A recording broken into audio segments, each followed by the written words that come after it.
This is the StrikerVR Mavrik, a haptic blaster that lets you experience virtual and mixed reality games on a whole new level. I don't know about you, but it seriously looks like it came straight out of Tron Legacy or Ready Player One. Is this part of the challenge? No! It's an ambush! I hope you're ready, because today I'm going to tell you everything you need to know about this premium accessory. As some of you might know, I love testing out new VR gear, from treadmills and haptic suits to gloves and beyond. And funny enough, this wasn't my first time trying a haptic gun from StrikerVR. My first encounter was at a large arcade in Beijing, China, where I got to try the Arena Infinity.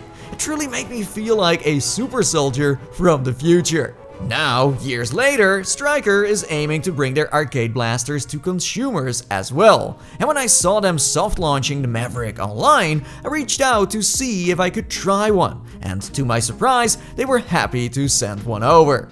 So with that said, here are my early first impressions. Let's start with what's in the box. First up is of course the gun itself. The build quality is excellent. It feels premium in hand and it's got the kind of weight you'd expect from a blaster this size. Some standout features include the front touchpad you can use to move in games, menu buttons on the nose of the gun, an LED strip in the middle that reacts to stuff in game, and a rear touch sensitive surface. Overall, this gun is a Valhalla for button mappers. Nerd alert! You also get an adapter for your Quest controller that you can open up, slide the left controller in, and attach it to the top for tracking. Along with that, there is a charging cable, a power outlet with multiple plug types, and a setup booklet. Speaking of setup, it's fairly simple. You just download the Striker Connect app on Quest, run it in the background, pair your Mavrik over Bluetooth, and boom, you're ready to go. Let me tell you, playing Mavrik supported games is extremely satisfying. The haptic feedback delivers a solid punch, and the gun can seamlessly switch between different firing modes, mimicking a plethora of weapons with or without suppressors. The Striker has one of the strongest recoil systems in the VR scene, not giving you serious physical kickback, but simulates enough to spice up the experience. Each gun you fire feels distinct and are as badass as they sound.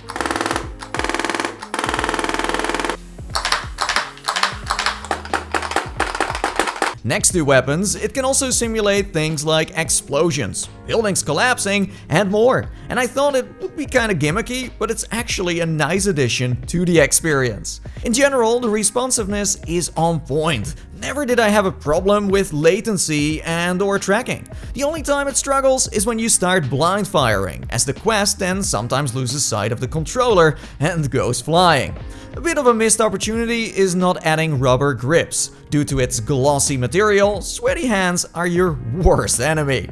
Then there's the weight. It's hefty, which makes it feel realistic. Yes, it's a good workout, but would really benefit from a shoulder strap. Right now, you always got to hold it even during cutscenes. And that's fine for short bursts of sessions, but it starts to wear on you during longer play.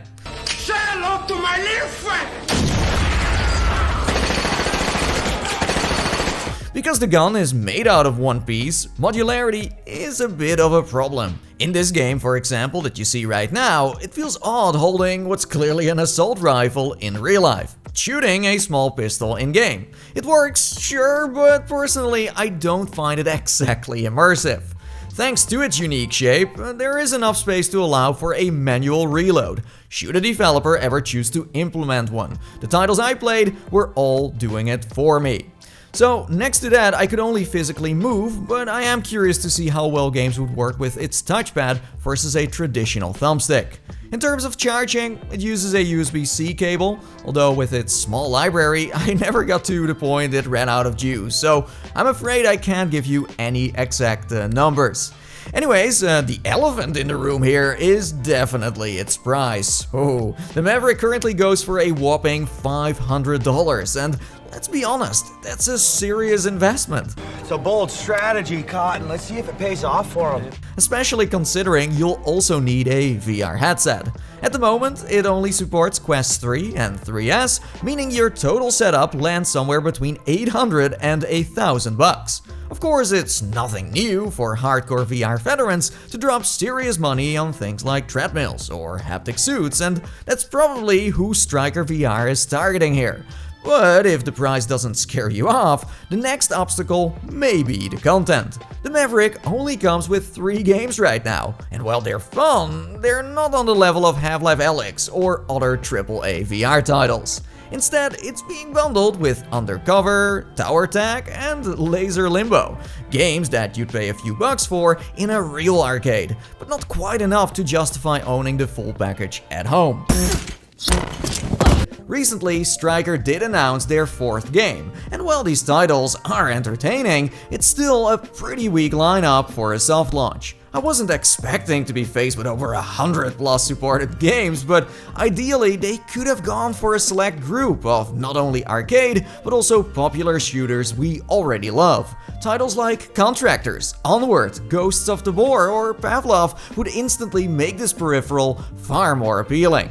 I'm hoping they can strike a good balance between players who want to use their haptic guns in massive arenas, both at home and out in the open, and those who just want to jump into online shooters with friends. Now, I get it, building a quality game just for the Mavrik is a big ask. I'm gonna make him an offer he can't refuse. The only platform that I've seen pull this off was PlayStation with their aim controller, giving us Farpoint and Firewall, although even on that platform, support was limited. It's also difficult for developers to consider implementing it into their own games, as they're already struggling in a market dominated by free-to-play. Supporting a device with such a small install base simply isn't a priority.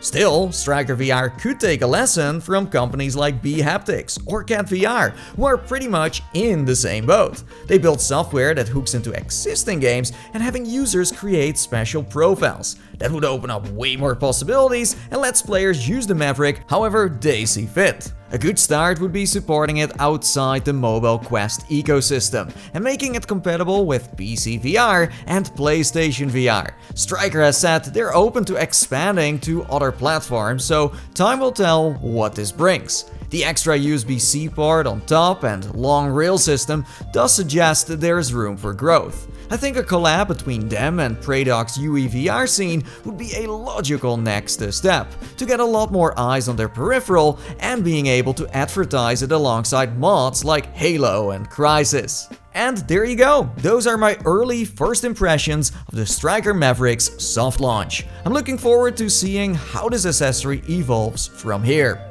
Let me know in the comments below, would you be interested in a blaster like this, and what games would you want to play on it? For more details, you can check out the links in the description below. Bye bye!